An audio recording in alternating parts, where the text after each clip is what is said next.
আমাদের এই বাগানের আমগুলো কিন্তু কোনো স্পট নাই। এর মধ্যে একটা কারণ আছে যার কারণে স্পট নাই। সেটা হচ্ছে মূলত এই গাছগুলোর প্রায় প্রত্যেকটা গাছেরই কিন্তু ডালগুলো কর্তন করা হয়েছিল, যার কারণে আমগুলো একদম কোনো প্রকার স্পটবিহীন হয়েছে এবং আমের সাইজ গ্রোথটা মোটামুটি ভালো আছে। আর আমটা একটু লম্বা হবে।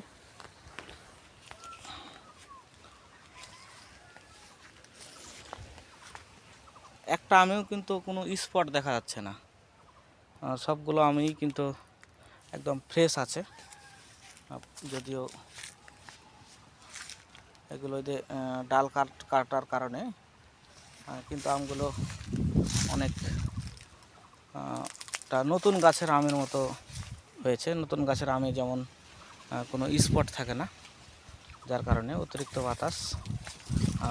বাতাসেই আমগুলো দোল খাচ্ছে। এখন দেখেন কোনো স্পট নাই, কোনো আমে কোনো স্পট নাই, একটা আমেও কোনো স্পট নাই।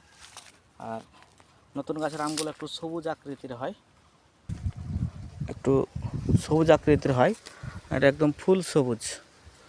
আর মূলত আমগুলোতে তো পরিচর্যার শেষ নাই, প্রায় শুরু থেকে শেষ পর্যন্ত প্রচুর পরিমাণে পরিচর্যা করা হয়েছে, যার কারণে আমের গ্রোথ, তারপরে হচ্ছে কি যে আমের যে সৌন্দর্য, সব কিছু ঠিক আছে এখন থেকে। তো ধন্যবাদ সবাইকে। অবশ্যই ভিডিওটি শেয়ার করবেন এবং কমেন্ট করে পাশে থাকবেন।